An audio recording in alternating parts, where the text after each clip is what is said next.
আকাশবাণী কলকাতা স্থানীয় সংবাদ পড়ছি সুদীপ বসু। এখনকার বিশেষ বিশেষ খবর হলো, ভোটার তালিকার বিশেষ নিবিড় সংশোধন কর্মসূচি এসআইআর নিয়ে আজ বিভিন্ন জেলার নির্বাচনী আধিকারিকদের সঙ্গে জরুরি বৈঠক করেছেন রাজ্যের মুখ্য নির্বাচনী আধিকারিক মনোজ আগরওয়াল। রাজ্যে এসআইআর এর কাজের অগ্রগতি পর্যালোচনা এবং নির্বাচন কেন্দ্রিক নানা কর্মসূচিতে যোগ দিতে নির্বাচন কমিশনের একটি প্রতিনিধি দল 18 তারিখ এ রাজ্যে আসছে। রাজ্যে নির্বাচন বুলেটে নয় ব্যালটে হওয়া উচিত বলে মন্তব্য করেছেন রাজ্যপাল সিভি আনন্দ বোস। একাদশ ও দ্বাদশ শ্রেণীর শিক্ষক নিয়োগের ইন্টারভিউতে ডাক পাওয়া প্রার্থীদের তালিকা আজ প্রকাশ করেছে স্কুল সার্ভিস কমিশন। শিলিগুড়ির স্যালেসিয়ান কলেজে দুদিনের রোজগার মেলা আজ শুরু হয়েছে। স্বাধীনতা সংগ্রামী আদিবাসী নেতা ধরতি আবা বিরসা মুন্ডার জন্মদিন আজ জনজাতীয় গৌরব দিবস হিসেবে উদযাপিত হচ্ছে। ইডেনে প্রথম ক্রিকেট টেস্টের দ্বিতীয় দিনের শেষে দক্ষিণ আফ্রিকা তাদের দ্বিতীয় ইনিংসে ভারতের চেয়ে 63 রানে এগিয়ে। আসছে বিস্তারিত সংবাদে। ভোটার তালিকার বিশেষ নিবিড় সংশোধন কর্মসূচি এসআইআর নিয়ে আজ বিভিন্ন জেলার নির্বাচনী আধিকারিকদের সঙ্গে জরুরি বৈঠক করেছেন রাজ্যের মুখ্য নির্বাচনী আধিকারিক মনোজ কুমার আগরওয়াল। বিকেল 5টা থেকে ভিডিও কনফারেন্সিং এর মাধ্যমে বৈঠকে অংশ নিয়েছেন ভারতের নির্বাচন কমিশনের প্রতিনিধিরাও।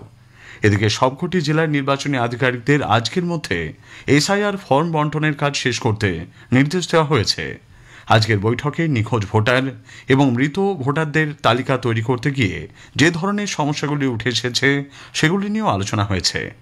বুথ লেভেল অফিসারদের তরফ থেকে ওঠা একাধিক অভিযোগ নিয়ে বৈঠকে আলোচনা হয়েছে বলে সূত্রের খবর। এদিকে আজ সন্ধে 6টা পর্যন্ত রাজ্যে 7,55,00,000 ইনিউমারেশন ফর্ম বন্টন করা হয়েছে বলে কমিশন জানিয়েছে। এসআইআর এর কাজে ডেটা এন্ট্রি না করার দাবিতে আজ রাজ্যের বিভিন্ন প্রান্তে বিক্ষোভ দেখিয়েছেন বিএলওদের একাংশ। শিলিগুড়ি দীনবন্ধু মঞ্চে ডেটা এন্ট্রির প্রশিক্ষণ শিবির চলাকালীন স্লোগান দিতে দিতে শিবির ছেড়ে বেরিয়ে আসেন অনেকেই। বিএলওদের অভিযোগ, দিনের পর দিন বাড়তি চাপ দেওয়ার ফলে তাদের স্বাভাবিক জীবন ব্যাহত হচ্ছে। এত দ্রুত প্রশিক্ষণ নেওয়া সম্ভব নয় বলে অভিযোগ তুলে হাওড়ার টিকিয়াপাড়ার প্রশিক্ষণ কেন্দ্রে বিক্ষোভ দেখান বিএলওরা। মুর্শিদাবাদের কান্দিতেও বিক্ষোভ দেখিয়েছেন বিএলওদের একাংশ। রাজ্যে ভোটার তালিকার বিশেষ নিবিড় সংশোধনী কাজের অগ্রগতি পর্যালোচনা এবং বিধানসভা নির্বাচনে বৈদ্যুতিন ভোটযন্ত্র ইভিএম এর পরীক্ষা নিরীক্ষা কর্মসূচিতে যোগ দিতে নির্বাচন কমিশনের একটি প্রতিনিধি দল আগামী 18 তারিখ রাজ্যে আসছেন। Senior deputy election commissioner Gyanesh ভারতীর নেতৃত্বে এই প্রতিনিধি দলে রয়েছেন principal secretary SB Joshi, Malay Mallick, deputy secretary Abhinav Agarwal.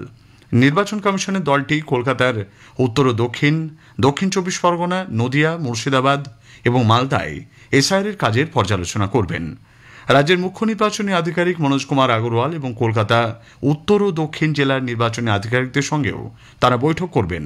এরপর দলটির 4 জেলায় সফর করার কথা। আগামী 21 নভেম্বর ইভিএম এর ফার্স্ট লেভেল চেকিং কর্মশালায় রাজ্যের 24 জন জেলা নির্বাচনী আধিকারিক যোগ দিচ্ছেন। এর জন্য নির্বাচন কমিশনের আরেকটি প্রতিনিধি দল আগামী 20 নভেম্বর রাজ্যে আসছে। রাজ্যে নির্বাচন বুলেটে নয় ব্যালটে হওয়া উচিত বলে রাজ্যপাল সিভি আনন্দ বোস মন্তব্য করেছেন। আজ রাজভবনে জনজাতীয় গৌরব দিবসের একটি অনুষ্ঠানে যোগ দিয়ে তিনি বলেন, রাজ্য থেকে দুর্নীতি এবং হিংসা দূর করা গেলে তবেই পশ্চিমবঙ্গ তার প্রকৃত গৌরব ফিরে পাবে। নির্বাচনী প্রক্রিয়ায় স্বচ্ছতা রক্ষায় কমিশনকে শক্ত হাতে ব্যবস্থা নিতে হবে বলে রাজ্যপাল মন্তব্য করেছেন।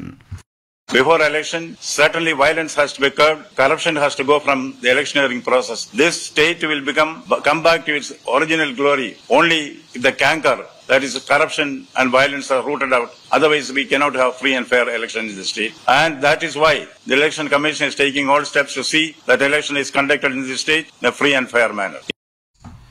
মহিলা মুখ্যমন্ত্রীর দ্বারা পরিচালিত হলেও রাজ্যে মহিলারাই সব থেকে বেশি নিপীড়িত বলে বিজেপি অভিযোগ করেছে।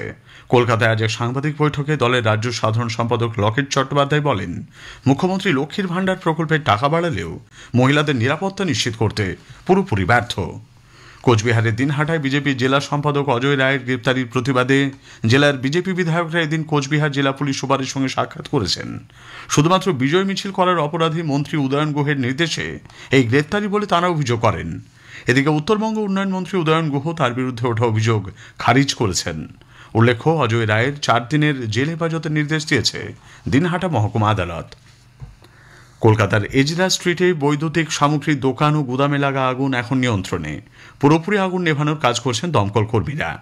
আগে জানানো হয়েছে 17 নম্বর এজরা স্ট্রিটের একটি ইলেকট্রিক্যাল সামগ্রীর দোকানের দ্বিতীয় তলে আজ ভোর 5টা নাগাদ বিধ্বংসী আগুন লাগে। ঘটনাস্থলে যান দমকল মন্ত্রী সুজিত বসু এবং পুরমন্ত্রী তথা কলকাতার মেয়র ফিরহাদ হাকিম।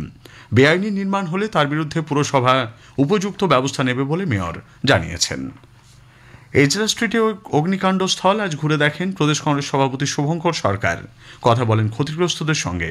দলের পক্ষ থেকে অভিযোগ করা হয়েছে যে বাড়িটিতে অগ্নিকাণ্ডের ঘটনা সেটি বেআইনিভাবে নির্মিত। একাদশ ও দ্বাদশ শ্রেণীর শিক্ষক নিয়োগের ইন্টারভিউতে ডাক পাওয়া প্রার্থীদের তালিকা আজ প্রকাশ করেছে স্কুল সার্ভিস কমিশন। নথিপত্র যাচাইয়ের পর ইন্টারভিউ হবে। এসএসসি কর্তৃপক্ষ আগেই জানিয়েছিল আগামী 17 তারিখ থেকে নথি যাচাইয়ের প্রক্রিয়া শুরু হবে। কেন্দ্রীয়ভাবে নথি যাচাই হলেও আঞ্চলিক দপ্তরে হবে ইন্টারভিউ। গত 7ই নভেম্বর একাদশ ও দ্বাদশ শ্রেণীর জন্য শিক্ষক নিয়োগের পরীক্ষার ফল প্রকাশ করেছে এসএসসি। শিলিগুড়ির স্যালিসিয়ান কলেজে দুদিনের রোজগার মেলা আজ শুরু হয়েছে। এই মেলায় ভারতের 50টি কোম্পানিতে 12,000 কর্মী নিয়োগ করা হবে বলে খবর। প্রথম দিনে আজ উপস্থিত ছিলেন জলপাইগুড়ি সাংসদ ডাক্তার জয়ন্ত কুমার রায়, বিজেপির রাজ্য সভাপতি সমীর ভট্টাচার্য, রাজ্যসভা সাংসদ হর্ষবর্ধন শ্রিংলা। রাজ্যপাল সিভি আনন্দ বোস আগামীকাল রোজগার মেলায় সফল প্রার্থীদের হাতে নিয়োগপত্র তুলে দেবেন। অনুষ্ঠানে রাজ্য বিজেপি সভাপতি বলেন, বিহারে নির্বাচন সম্পন্ন হয়েছে কোনো রক্তপাত ছাড়াই। অনুপ্রবেশকারী রোহিঙ্গাদের দিয়ে ভোট করালে পশ্চিমবঙ্গ তাদের হাতেই চলে যাবে বলে মন্তব্য করেন সমীকবাবু। যে বিহারে একসময় অপহরণ, হত্যা একটা নিত্য নৈমিত্তিক ব্যাপার ছিল, আজকে সেই বিহারের এত বড় হাই ভোল্টেজ নির্বাচনে কোনো রক্তপাত নেই, কোনো বুথ দখল নেই, কোনো বাইক বাহিনী নেই, কোনো থান কাপড় বিতরণ নেই, কোনো বুথ দখলের অভিযোগ। আজকে বিহারের থেকে পশ্চিমবঙ্গকে শেখা উচিত যে আমরা কোথায় নিজের রাজ্যকে পৌঁছে দিয়েছি। স্বাধীনতা সংগ্রামী আদিবাসী নেতা ধরতি আবা বিরসা মুন্ডার জন্মদিনটি আজ জনজাতীয় গৌরব দিবস হিসেবে উদযাপিত হচ্ছে। আদিবাসী সমাজের ইতিহাসকে স্বীকৃতি দিতে কেন্দ্রীয় সরকার 15 নভেম্বর দিনটি জনজাতীয় গৌরব দিবস হিসেবে পালনের সিদ্ধান্ত নেয়। এ রাজ্যেও দিনটি যথাযোগ্য মর্যাদায় পালন করা হচ্ছে। এ উপলক্ষে রাজ্য সরকারের উদ্যোগে 15টি জেলার 102টি আদিবাসী প্রধান ব্লকে আজ শুরু হয়েছে জয় জোহর মেলা। চলবে 17 নভেম্বর পর্যন্ত। রাজ্যপাল সিভি আনন্দ বোস ও মুখ্যমন্ত্রী মমতা ব্যানার্জি ধরতি আবা সার্ধশত জন্মবার্ষিকীতে তাঁর প্রতি শ্রদ্ধা জানিয়েছেন। কলকাতার রাজভবনে আজ এই অনুষ্ঠানের আয়োজন করা হয়। পূর্ব রেলের আমঘাটা এবং কৃষ্ণনগরের মধ্যে আজ ইএমইউ ট্রেনের যাত্রার সূচনা হয়েছে। সাংসদ জগন্নাথ সরকার আমঘাটা স্টেশনে পতাকা নাড়িয়ে ট্রেনের যাত্রার সূচনা করেন। আগামী 17 নভেম্বর থেকে এই শাখায় 3 জোড়া ট্রেন চলাচল করবে। কেবিল পরিবর্তন এবং রক্ষণাবেক্ষণের কাজের জন্য কলকাতা ও হাওড়ার মধ্যে সংযোগকারী দ্বিতীয় হুগলি সেতু আগামীকাল আরও এক দফায় বন্ধ রাখার সিদ্ধান্ত নেওয়া হয়েছে। আগামীকাল ভোর 5টা থেকে রাত 9টা পর্যন্ত এই সেতুর উপর দিয়ে কোনো যানবাহন চলাচল করবে না বলে কলকাতা পুলিশের তরফে এক বিজ্ঞপ্তিতে জানানো হয়েছে। কলকাতায় দুদিনব্যাপী 67তম আকাশবাণী সঙ্গীত সম্মেলনের আজ সূচনা হয়েছে। আজ ভারতীয় জাদুঘরের আশুতোষ জন্ম শতবার্ষিকী প্রেক্ষাগৃহে ভারতীয় লোকসংস্কৃতি ও শাস্ত্রীয় ধারার নানা দিক সরাসরি শ্রোতাদের কাছে পৌঁছে দিতে এই সঙ্গীত সম্মেলন অনুষ্ঠিত হচ্ছে। অনুষ্ঠানে বাঁশি পরিবেশন করেন পণ্ডিত সুদীপ চট্টোপাধ্যায়, খেয়াল ও ঠুংরি পরিবেশন করেন সাবিনা মুমতাজ ইসলাম। ইডেনে প্রথম ক্রিকেট টেস্টে ভারতের বিরুদ্ধে দক্ষিণ আফ্রিকা 63 রানে এগিয়ে রয়েছে। একটি প্রতিবেদন। আবার শিরোনামে ইডেনের 22 গজ। প্রথম টেস্ট শুরুর আগেই ভারত ও দক্ষিণ আফ্রিকা উভয় দলের টিম ম্যানেজমেন্টের কৌতূহলের কেন্দ্রে ছিল ইডেনের পিচ। ভারতীয় দলের কোচ গৌতম গম্ভীর, অধিনায়ক Shubman Gill, bowling coach Morne মর্কেলদের দীর্ঘ সময় পিচ পর্যবেক্ষণের পর পিচ কিউরেটর সুজন মুখার্জির সঙ্গে আলোচনা করতে দেখা গিয়েছিল। বলা হয়েছিল স্পোর্টিং উইকেট তৈরি হয়েছে, দর্শকরাও উপভোগ্য ম্যাচ দেখতে পাবেন। পিচ কিউরেটরের সেই দাবি এখন প্রশ্নের মুখে। খেলার প্রথম দিনে 11 উইকেট, দ্বিতীয় দিনে 15 উইকেট পতনের পর ফের আলোচনায় উঠে এসেছে ইডেনের পিচ। রবিবার শীতের সকালে টেস্ট ম্যাচের উত্তেজনা উপভোগ করবেন বলে যারা মাঠে যাবে ভাবছিলেন, ম্যাচের গতি প্রকৃতিতে তারা হতাশ। লো স্কোরিং এই ম্যাচের জন্য অতিরিক্ত টি20 প্রভাব নাকি পিচই দায়ী তা নিয়ে দ্বিধাবিভক্ত ক্রীড়াপ্রেমী থেকে ক্রিকেট বিশেষজ্ঞরা। অরিজিৎ দত্ত, আকাশবাণী সংবাদ, কলকাতা। উল্লেখ্য, প্রথম ইনিংস ভারতের আজ 189 রানে শেষ হওয়ার পর দক্ষিণ আফ্রিকা দ্বিতীয় ইনিংসে ব্যাট করতে নেমে প্রথম থেকে ব্যাটিং বিপর্যয়ের শিকার হয়। দিনের শেষে তারা 7 উইকেটে 93 রান করেছে। শেষ করার আগে স্থানীয় সংবাদের বিশেষ কিছু অংশ আরও একবার। ভোটার তালিকার বিশেষ নিবিড় সংশোধন কর্মসূচি এসআইআর নিয়ে আজ বিভিন্ন জেলার নির্বাচনী আধিকারিকদের সঙ্গে জরুরি বৈঠক করেছেন রাজ্যের মুখ্য নির্বাচনী আধিকারিক মনোজ আগরওয়াল। রাজ্যে নির্বাচন বুলেটে নয়, ব্যালটে হওয়া উচিত বলে মন্তব্য করেছেন রাজ্যপাল সিভি আনন্দ বোস। একাদশ ও দ্বাদশ শ্রেণীর শিক্ষক নিয়োগের ইন্টারভিউতে ডাক পাওয়া প্রার্থীদের তালিকা প্রকাশ করেছে স্কুল সার্ভিস কমিশন। স্থানীয় সংবাদ শেষ হলো।